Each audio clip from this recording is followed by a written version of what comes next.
This is the Classic Auto Mall Show.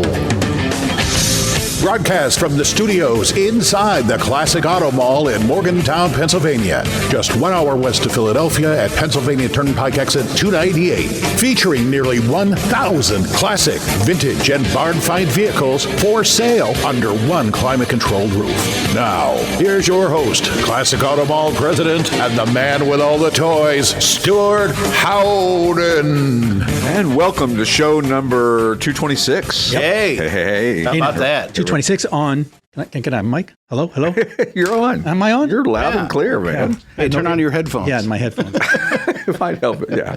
226 on in the first show for 2026. On 20. For 2026, Wow. absolutely. So how great is that? Wow. So we'll go quickly and get to our guests right away. But first and foremost, how many cars in inventory, JR? Well, I would say, because keeping that theme, 926, but I'm going to go with 956. Oh, okay. And Steve? Good guess.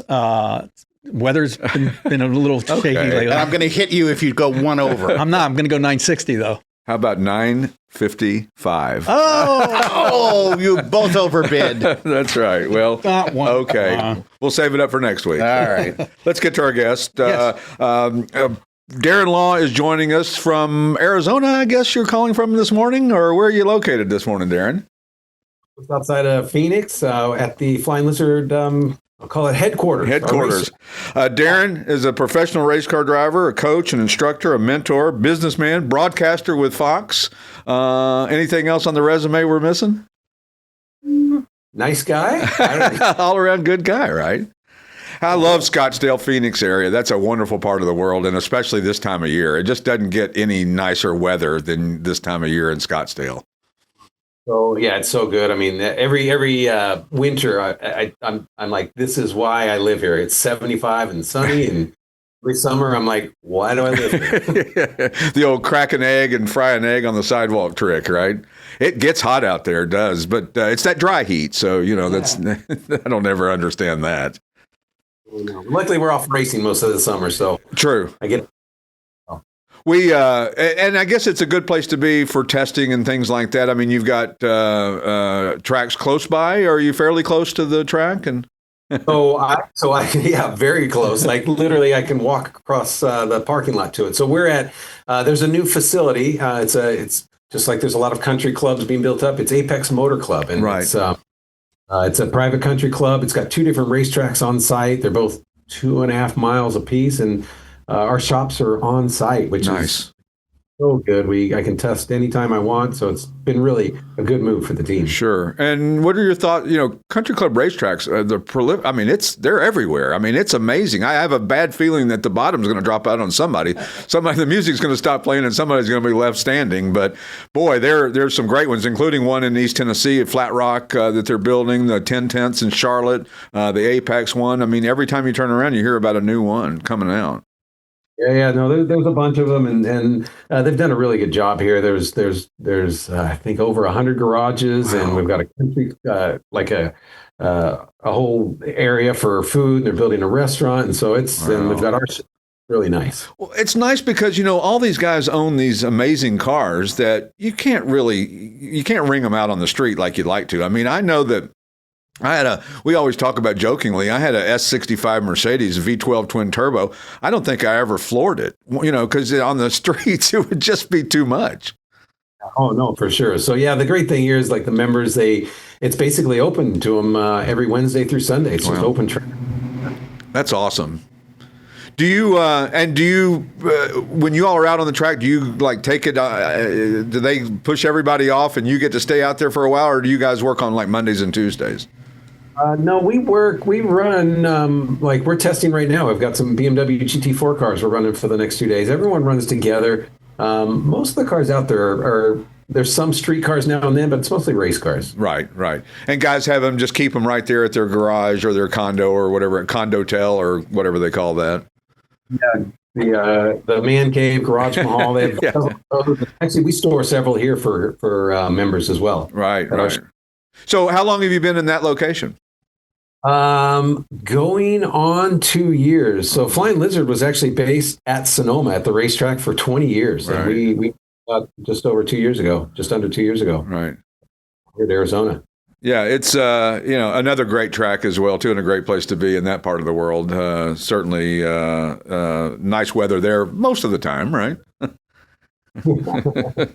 So, and you were a Bondurant instructor back in the 90s, and then came back in the 2000s. Yeah, so I actually I was hired.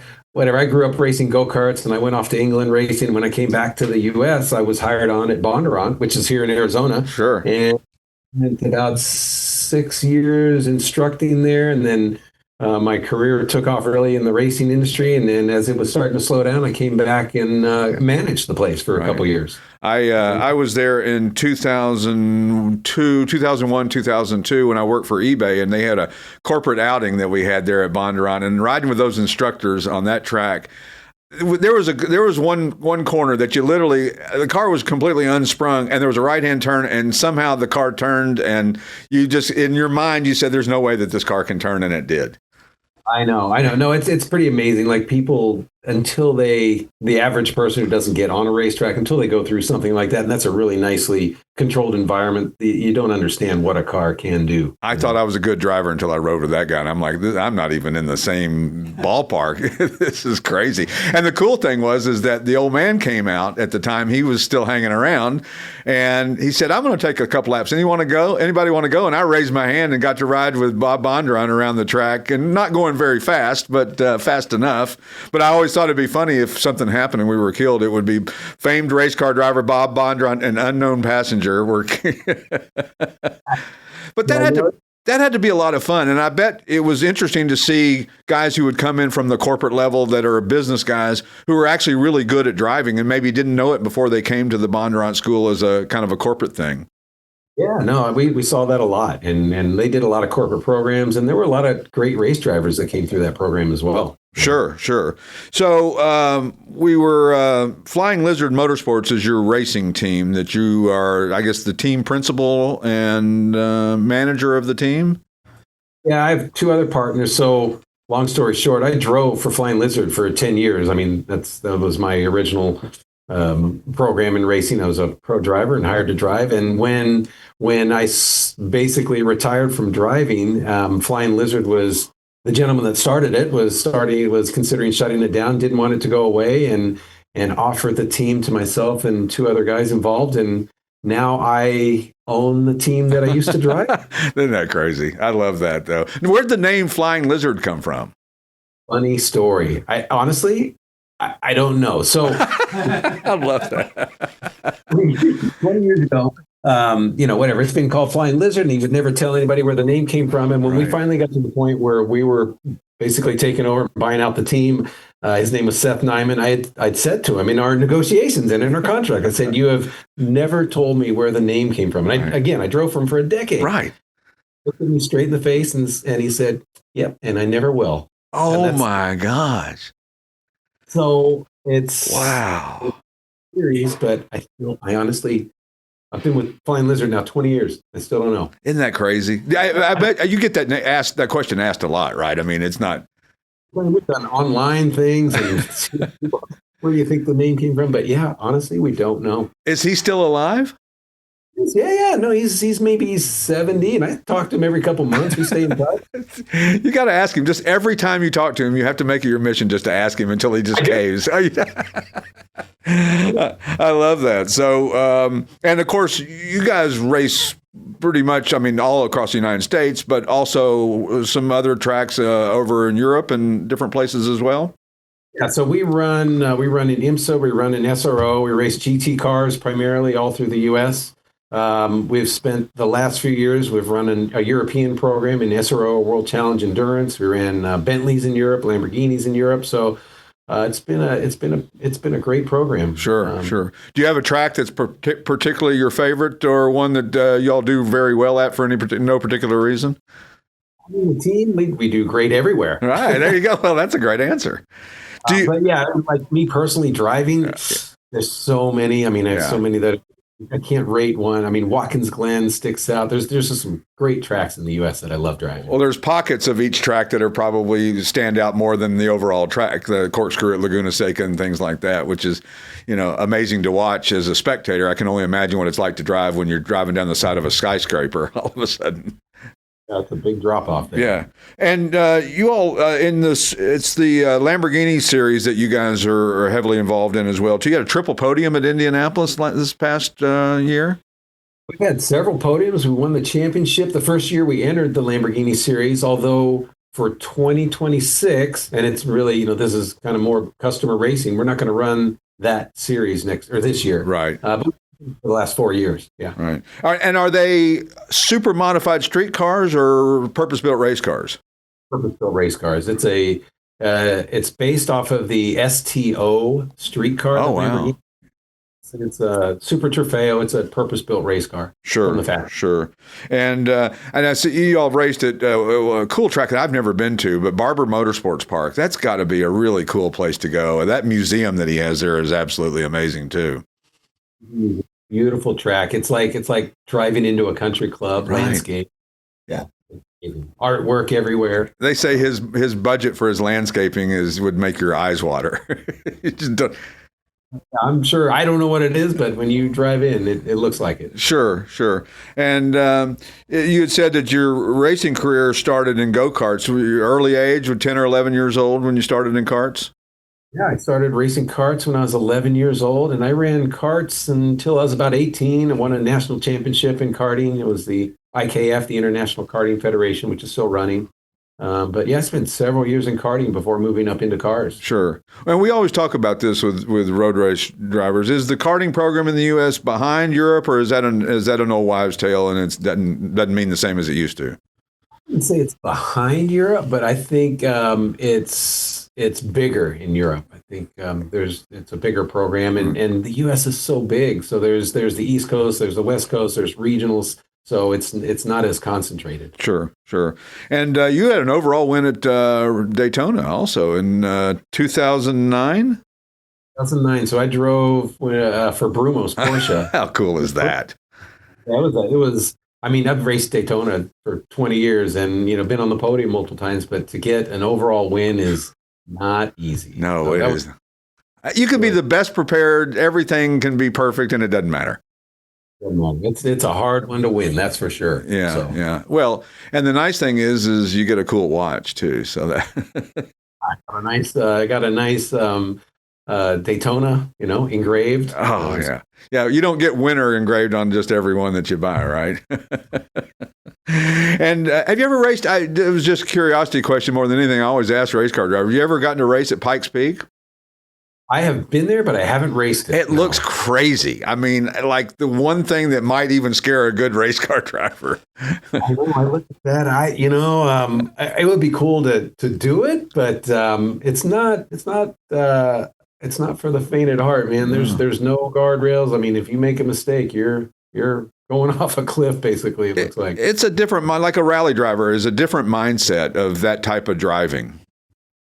Yeah. We've actually we ran it as Flying Lizard. We went there with a McLaren for 2 or 3 years, and we had a driver that's run it a bunch of times, run the class, and finished second. Right. Got Schultz, but I have not driven it. I would think that one of those things that you'd like to drive it if there wasn't pressure of trying to win or something. If you could just drive up and get on it a little bit when you felt comfortable. Cool. I'll have to check it out sooner or later. Yeah, my kids lived out in Colorado Springs, a couple of them, and we always never got a chance to go there, but because it was always snowing or whatever when we were there. So, but now not only are you running this, but you're the new or fairly new executive director of Safe is Fast, which is a great driver development program. I guess started by the RRDC and Bobby Rahal, right? Yeah. So I've been a member of the RRDC since probably 06 or 07, and it started back in the day of Mark Donahue, and it was a kind of exclusive drivers club. But Safe is Fast they asked me to join the program and come on and help bring it into this more of this modern era, and it's a great program. They produce videos. We produce a video every couple months on driver development and all the different topics for drivers to look at and learn from. So it's a really neat program. It's really good. Well, and it's giving back to the business and also encouraging people to continue with it. And you don't want to get a guy too frustrated when they're first starting out and just scrap it when they had maybe an opportunity, because not everybody's great when they start, right? No, and it's a great resource. It's got a lot of pro drivers giving lots of advice on everything from testing to handling issues to fitness to nutrition. I mean, everything and cornering, how to handle the brake zones and passing. And there's so many good videos on there. And like you said, for me, having been a driver and now a team owner, it's a great way for me to give back and be involved in the racing community. Sure. So, it's funny how important physical fitness and diet are these days, when it wasn't even thought about probably 25 or 30 years ago. Those guys were smoking running down the track. Not to the level, I mean, to be a pro driver these days, I mean, you have to have every aspect from media to fitness to driver skill. I mean, everything is involved. Well, yeah, and you say the media thing. I mean, you've got to be good in front of the camera. You got to be a likable personality, because you got sponsors who are giving you millions of dollars. And that's got to be probably the toughest and maybe the least fun if you're a team owner, is the sponsorship, just because it's difficult. People just say, oh, you should just get a sponsor. Okay, well, you do it. It's so easy. Funny you say that. So, I mean, I spent most of my life driving and whatever. I moved on to team ownership, and I did not realize as a driver what went into running a racing team. Right. And I laugh every time now, but I look back and I always say, man, did I have a good one as a driver, because this is a lot of work. There's so much involved. Well, and because there's so many outlets for people to spend their money, whether they're a company or an individual sponsorship or whatever. There's 100 different things. You can name a stadium. You can sponsor a race car. You can just the outlets that are out there are amazing, and so you got to fight for every dollar. And God forbid you have a bad season, and then that's the other part of it. No, it's definitely tough, and it's a lot of work, and there's a lot of logistics and. It's 7 days a week I'm going with this thing. Yeah, I thought this cell phones and computers were going to lower our workload. I don't think that happened, did it? Had to do it for sure. Yeah. My wife and I always say when we go on vacation, we're like, I don't even know why we go, because we're in there, both of us sitting in the hotel room, we're on our laptops, answering emails and doing everything you got to do. It's just part of it. It's hard to unplug, for sure. Yeah, it really is. I think that's the biggest problem that everybody has anymore, is just unplugging. So, and of course, you had a little bit of some broadcasting as well too, with Fox at Le Mans and Sebring and a few other places. Yeah, that was a really, really neat experience. And it was right when I basically had stopped driving and got into the team program. Obviously, I mean, I'd worked with, if or familiar with Calvin Fish and Brian Till and all those guys. Right. So, I mean, I did some broadcasting. I did some pit lane reporting. I did the booth for Le Mans for about 3 years. So, really great experience, a lot of fun to do. And again, another industry that I didn't know a lot about, but those. And they study and research, and there's a lot of work that goes into that. Yeah, when you see a guy like Bob Varsha or Mike Joy or even David Hobbs, who was a driver, and these guys, I mean, they're knowledge based, and I know that they have cue cards and prompters and all that stuff, but you can just tell. I mean, you watch like Mike Joy at a Barrett-Jackson auction, just standing out there talking about the next car coming up, and the knowledge in his head, you can almost see the cogs turning. It's a pretty amazing thing, because it's not easy. It's really not easy. No, it's not easy at all. But yeah, like you said, I mean, coming into that, doing some of the broadcast stuff, I felt it was, I felt comfortable talking about the driver situation or the cars or the pit stops or whatever, because I'd been there. But it's, you have to be very, very knowledgeable on And with the Safe is Fast program, is there a lot of it with simulators now? And what are your thoughts of that and how that's all transforming the sport? Whether it's Safe is Fast or race teams, I mean, simulators are a part of the industry for sure. We have one in our office here. It's great in many aspects, and obviously they use it in all different arenas in racing. even for the grassroots guys, going to different tracks you've never been to. You basically can learn the track before you get there. Simulators, it's a huge plus. And, do you see a correlation between somebody who's fast on a simulator? I mean, is there people that are really good on a simulator that don't do so well on the track? You know what? That's from what I've seen. It's hard to say. I think the young kids that are really good on sim seem to be very quick in the cars. Obviously, real life doesn't substitute. You can't substitute that with a simulator and being able to do setups and talk with the engineers and give proper feedback and adjust the handling. I mean, certain things you have to have real life for, but definitely it's a good start point and a good learning point for sure. Well, and there's no fear in a simulator. There's no chance of getting hurt or worse with a simulator. But I would imagine that, I think the fear is always that people will transfer that to, I can't get hurt because I did it in my simulator for, 6 years or whatever. And I don't think that obviously you have to teach people about safety, which is as much a part of racing today as it maybe has ever been, right?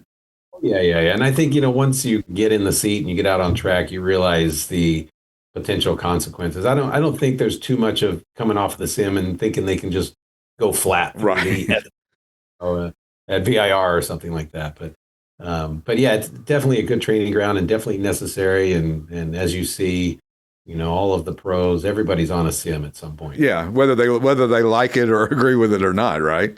Yeah, but it's interesting to see some of these older drivers still competitive in, whether it's Formula One with Fernando or Lewis or any of these guys who are getting, up in years, but can still be fairly competitive, maybe 9/10. But being the fastest doesn't always mean you're going to win the race either, right? For sure. Obviously, there's a lot of different factors. I mean, being fast is one piece of the pie. Racecraft and saving tires and understanding what the car's doing, and there's so many different things that are involved in winning a race. Sure, and the heat that these cars can put out nowadays, I guess, even with the cool suits and all that, it's got to be, man, talk about a physical conditioning situation. For sure. I think that's one of the things that maybe the general public probably doesn't understand, how much heat and how much physical effort it takes to drive these things. They're over 110 degrees and you got 3 layers of clothing and you're sweating and you got to hydrate, and it's a lot more grueling than people think. Yeah, and then you add the mental part of it in there and the competitive side of it, and then trying to make everybody happy and hitting your marks when you go into the pits. I mean, watching those pit crews work at any level of the sport is fun to watch. It's almost as much fun to watch as the racing. Oh, for sure. And you know what I mean? It's said a lot, but I mean it's up to the team. You Right. have to have people behind you. You can't succeed without them. I mean, everything from the preparation to the pit stops to setups. It's very much a team sport. And it's got to be frustrating when a 99, not that there's any 99-cent parts on a race car probably today, but when a small part fails. Yeah, and that's one of the things, like, we as a team, we stay on top of everything has a life as far as what they say it's going to last. And like you said, I mean, if you don't replace something that's on the verge of being at the end of its life, you can be caught out by a cheap part. Sure. And how frustrating is that? I mean, that's got to be, everybody's doing their job, everybody's doing exactly what they're supposed to do, and then something out of control at that juncture causes you to not be able to finish the race. Extremely frustrating, especially if you've had a great run and a good race, And in a 24-hour race, do you really sleep at all? I mean, I don't see how the hell you sleep. I would say the crew doesn't sleep. You're as a right. driver, at least from my time racing and doing Le Mans and Daytona and all that stuff, you have 4 drivers on average, and you do get a couple hours break in between. And nowadays you have physios, you have nutritionists. We at Brumos, we used to have a hyperbaric chamber, for 45 minutes between stints. Wow. And oxygenate your blood. And so, yeah, I mean, all that stuff is going on. You get a little sleep, not much though. Yeah, you see the old guys in the old days on there, on a cinder block wall is sound asleep on it. I mean, nowadays a 24-hour, being up for 24 hours is not the case. You're really up for 48. Right. Yeah, I never thought about that, but that's absolutely true because you sleep the night before, right? Or the day before. And all of I mean, you got jet lag to factor in when you're driving. You got lifestyle. You got what if you get a little bit of a cold? I mean, there's so many things that how do you control all that environment? You almost want to put somebody in a completely sealed environment. Oh, yeah. No, it's tough. There's a lot of factors that you have to deal with. That make it really tough for sure. And of course your background, obviously, you have some family background in racing as well too that I didn't find out till just recently. That your dad was involved in racing in the late '60s, early '70s, and pretty interesting. Peter Law was his name, fabricator and mechanic for Mark Donohue's Can-Am cars, I guess, or racing cars, and.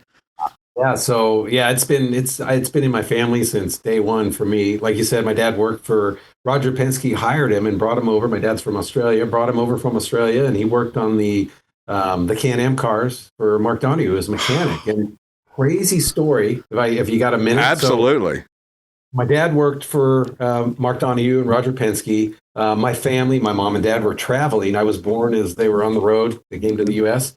and I was born. They didn't have a house, so I lived at the Donohue home when I was a kid, with a baby, just for a few months, with David Donohue, Mark's son.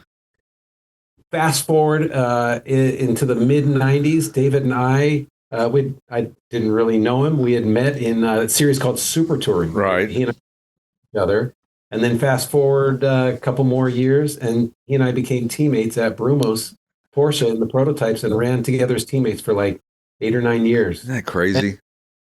Small world. And when I first met David, I said, "Hey, did you know my father used to work for your dad and we're racing against each other?" And he thought I was crazy until he went and asked mom, and mom confirmed it, right? Isn't that crazy though? And you guys won, and he was one of your teammates at the 24-hour Daytona race. David and I won the 24-hour. We had Buddy Rice with us and Antonio Garcia, who drives for Corvette. So it was us four. How cool is that? Did you, I mean, obviously at the time when you're a young kid, you don't know anything about anything. You're a baby at the time, but did you get a chance to ever visit with Mark Donohue, or did your dad ever have great stories about Donohue? Dad's got stories, and we've got lots of photos. He's got pictures from that era, so it's really cool. Did you all live up in here, close to here in Pennsylvania, where you moved? Did you move to this area, or? Until my parents actually got a home, and I moved out to California. I lived out there through all of my years growing up, and then moved to Arizona. I've been here ever since. I imagine that I don't care how good a race car driver you are. If you were to get into any version of a 917 Can-Am car today, it would be a handful. It would be a handful. I've been there with some of the collectors that have them and seen them on track, and yeah, I mean that was 1,000 horsepower and crazy. And the technology with the brakes weren't as, I mean, everything was, way behind of the engine. It took a while for everything else to catch up to the power. Yeah. Oh, for sure. No, it's, that was when men were men. When they were driving. So how did Penske find your dad in Australia? Was he working on race cars over there? How did that happen? In the racing industry there. And I don't know if he, applied for a job or they were looking for somebody, but somebody gave a recommendation for my father to come over and run with him here. And so, so once he got hired, he spent a couple of years, doing the Can-Am cars. He got great pictures of the old Lolas and and the Camaros and all that stuff. Yeah, those Camaros, that Sunoco blue Camaro was really a cool car. That was one that got my attention when I was a kid, and seeing that. And then, of course, Sebring, another great track that you've raced at. Now, you're still racing at Sebring, right? You'll race at Sebring this year. This year we will run there in the SRO series, but yeah, I still go to Sebring all the time. Yeah, it's got a really they're diehard Sebring guys. They just love Sebring. You know what? I love Sebring too. It's a big track. It's technical. It's got its own character with all the bumps. There's no elevation, but it's a lot of fun to drive. Right. I love that. And basically still in the middle of nowhere, right? Yes, it is. And, of course, you race Circuit of the Americas. That first turn at Circuit of the Americas, that's daunting seeming to me, almost as bad as the corkscrew. I mean, it seems like that is just, you're taking a 500-foot wide something it seems like it's 20 feet wide. It definitely creates potential for big issues on the first turn, getting in there after the brake zone. Yeah. I mean, it funnels down. Yeah, your mindset on a the opening lap, when you take off from the start. I mean, is it protection? Is it trying to be to not get caught up in something? Is that your mindset more than trying to be in the lead, or what? How does that work? What type of racing you're doing? If you're looking at like sprint short races, the mindset is you've got to get to the front and take advantage of the tires when they're good. If you're looking at a Daytona 24-hour, you know what? It doesn't make any sense to push the limit. You don't race until the next morning. Really. The next morning, I love that. Yeah, I mean, the amount of miles that you do at a 24-hour race. What is the? I think it's like 750 laps at 3 miles per lap. 250 miles or something crazy. It's just more than that. Yeah, that's my math is way off. 24 times that. So, but it's 24-hour racing is amazing that it's so popular, even though it's kind of a hard spectator sport. Most people will watch it for 24 hours and straight, but it still gets great ratings and people still love it, and it's still important. Oh, it's still important. And, to me, it's a lot different than like we were talking about back in the day in the 60s where they would take a break and they'd lay on the pit lane wall and probably sit there for an hour. Now, I mean, the cars are so robust and so strong. You are doing qualifying lap times for 24 hours. Right. Wow. And are you, even to this day, are you still amazed at the capabilities of some of these cars, the braking and the acceleration? Phenomenal. Yeah. It's amazing the level of braking and the level of grip and the speeds because of the aero that you can carry through the corners. It's impressive. Yeah, and it's hard to capture that on television when you're watching it. It's hard to capture the feel of that speed, even with the in-car camera stuff and all that. To watch a Formula One car go from this turn to this turn, or a drag racer go from 0 to 1,000 feet, or an Indy car or a Porsche or whatever. It's hard to convey that speed unless when you're not there. Yeah, for sure. And even as a racer, driving prototypes or GT cars, when you go watch something like an F1 car and how deep they drive it into the corner, it's impressive. But yeah, being on site in person makes a big difference. Sure. And the F1 cars, it's always amazing to me that these are supposedly the top 20 guys in the 22 now in the world. And there's still a guy who'll outbrake you. I mean, there's still. That's impressive. Yeah, it's pretty amazing. Well, this has been one of my favorite last questions to ask everybody, though, is what is your daily driver? Great question. Now, my daily driver, I actually have a Ford Raptor pickup truck. Oh, nice. I haven't driven one of those, but I hear they are a blast to drive. So kind of I enjoy being in Arizona. I enjoy a lot of off-roading and there's a lot of places to go. So it's kind of a getaway for me from the track because I get to drive a bunch of our cars all the time still on the racetrack. But I mean, I do mountain bike and the truck is just practical. I like the truck. Yeah, it's horses as street cars and all that when I drove for Brumos and. I think we had, I don't remember if it was David. It wasn't David Hobbs. It was maybe Brian Redmond. I think one of them drives a Hyundai, like a Sonata. It's like. I mean, I'm still like flooring it and bouncing over jumps. And are you into collecting cars and the barret-jackson thing and all that, or you don't have time for any of that? Honestly, I don't have time for anything. I mean, I go to barret-jackson. It's a great event, and obviously it's here. Right there. Mm-hmm. A couple weeks here, but I don't really collect cars. We've got 30 race cars in the shop right now. I get to see all the cool stuff I want, Yeah. And well, that's kind of the same with us here. We have 1,000 cars, and we need to exercise them on a regular basis. So it's crazy to own anything because you can just go pick. I'll take that one today, and I'll take that one, and that one needs to be driven a little. Exactly. Yeah. Well, Darren, it's such a pleasure having you on the show today. We really appreciate it, and hopefully we'll run into you at one of these races down the road. I guess your frequent flyer miles are pretty steep. Yeah, I'm like, I get upgraded. It's good. That's the one. I'm sick of all the travel, but that's the one benefit. Exactly. Yeah, the more you fly, the better it is, believe it or not. So, Darren Law, everybody, thanks again for being on the show, Darren. And we'll be back with the Classic Auto Mall show in just a couple of minutes. Whether you want to buy or sell a classic, collectible, or special interest vehicle, you need to visit the Classic Auto Mall website for more information. If you're looking to buy, you can easily search our inventory of more than 1,000 vehicles on the web at classicautomall.com. And we're back with the Classic Auto Mall show from the Classic Auto Mall studio in Morgantown, Pennsylvania on a lovely, lovely, gorgeous day. I'm going to California then. Yeah. Lucky Sunday, you. yeah. Well, you get a lot of invitations. You're going out to Arizona apparently, I'm too. going to go see. But Apex Motor Club. Isn't that funny that Flying Lizard Motorsports, the guy won't tell him where the name came You know from. what? It's so odd because their logo is actually like a snake. Yeah. So it's Yeah. weird. The whole thing's weird. And there is a flying lizard, but that doesn't. There There's is no a flying. core. Yeah, there is. But it's not like the fastest. It's not like a fastest animal on the planet. Or is it referring to dinosaurs or pterodactyls, which were flying lizards? Could be. Yeah. Who knows? Who knows? But it's more snake. 20 years this guy's been involved with it, and he's still. That's got to drive him crazy. One of those things at night. It's like, That's wild. damn it! What is this? Where did this come from? It's a mystique. But that's kind of cool too. Yeah. It's a cool name and people love it. They have a whole merch shop. Yeah, It's yeah. awesome. You know their merch sales are huge is. on this thing. So you might ask where we sold cars this week. I would ask. Oh, come on. Let's see. Oh, it's actually 3 weeks since we. Holy mackerel. Oh, we'll catch you tomorrow, folks. Yeah, We'll let keep me talking. when Steve arrives with his Forza.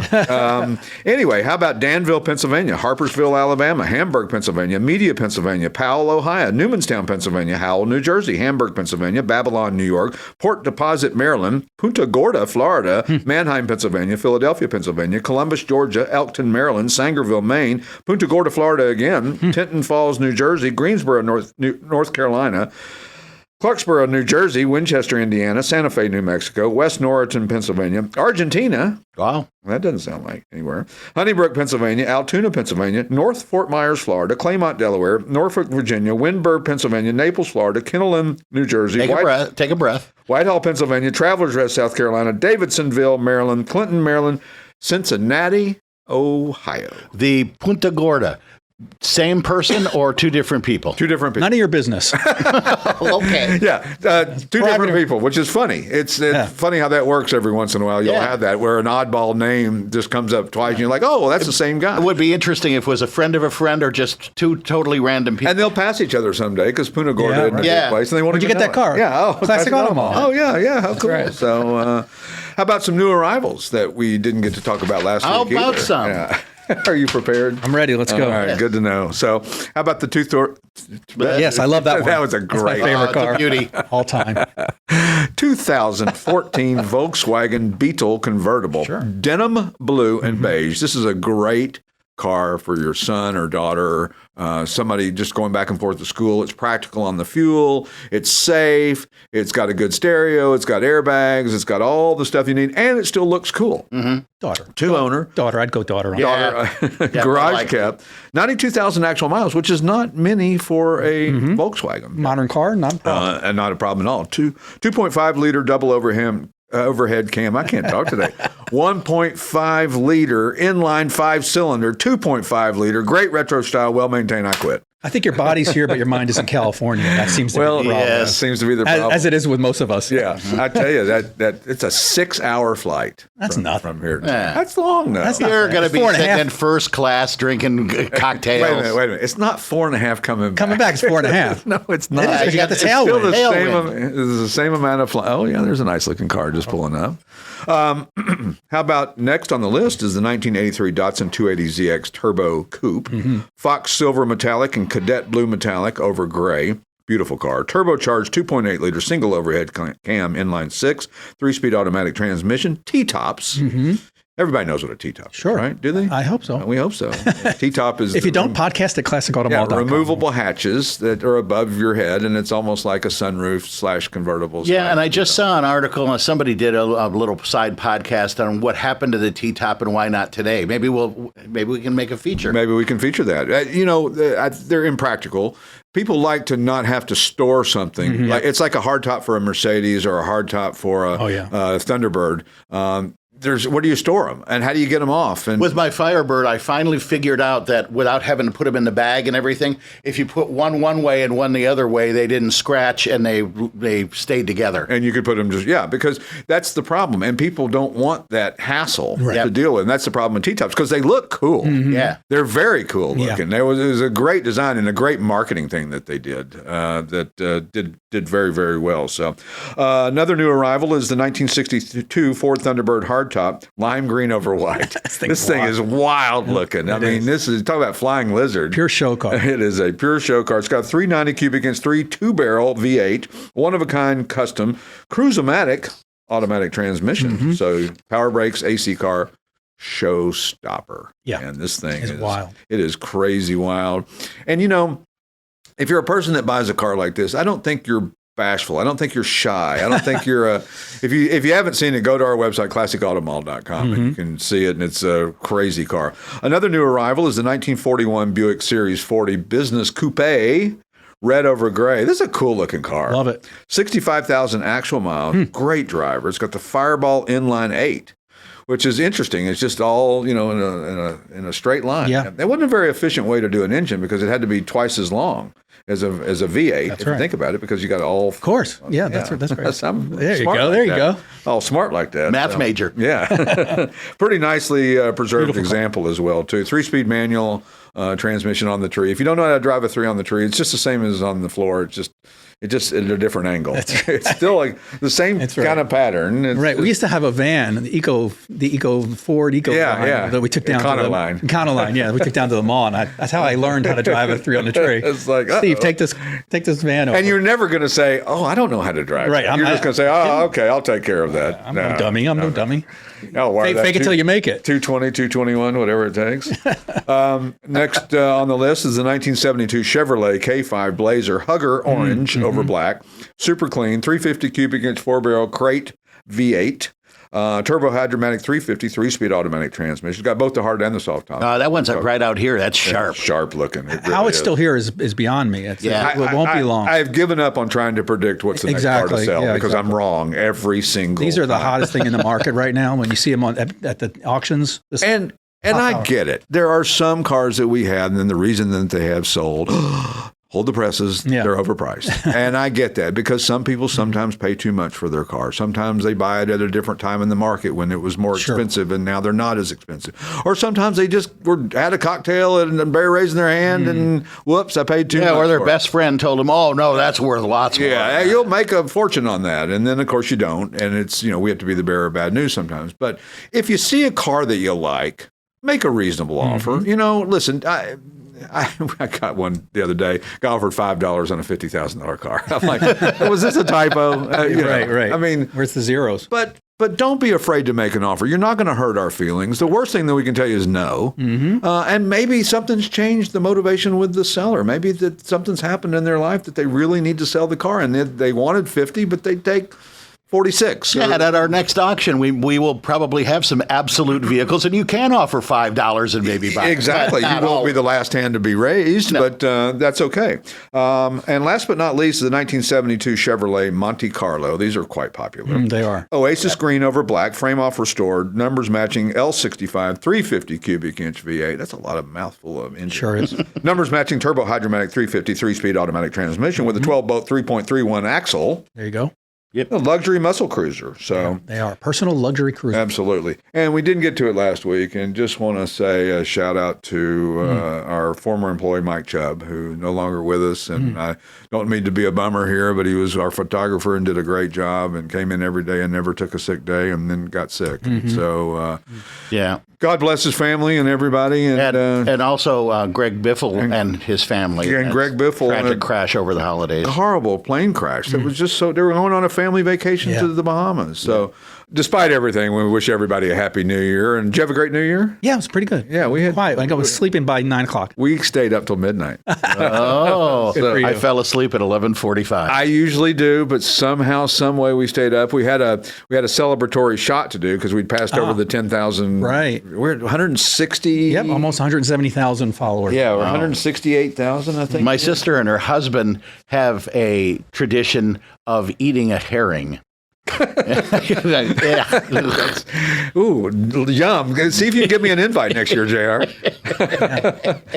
Yeah, we made it till midnight. We do a celebrate every 10,000 new subscribers. Garrett and Kathy and I do a shot of Johnny Walker Blue. It's the expensive stuff. Right. So that's why we're going to change it to 25,000 because it's getting too expensive. Getting too drunk. Yeah, dude. Yeah, it's like one shot of that. Whew. Yeah, man, that'll knock you to the floor, especially when you're used to drinking, cheap boxed red wine. So, anywho, when we return next week, we'll be joined by someone, I'm certain. That's right. And we'll see you next time on the Classic Auto Mall Show. The Classic Auto Mall Show with their host, Stewart Howden, executive producer, Steve Seth here, produced and engineered by yours truly, J.R. Russ, video editor, Randy Lammy. Available on ClassicAutomall.com, YouTube, or wherever you get your podcasts. Music courtesy of the Pat Travers Band. For tour dates, contact, and stuff, visit PatTravers.com. Produced by Car Smarts Media. Copyright all rights reserved.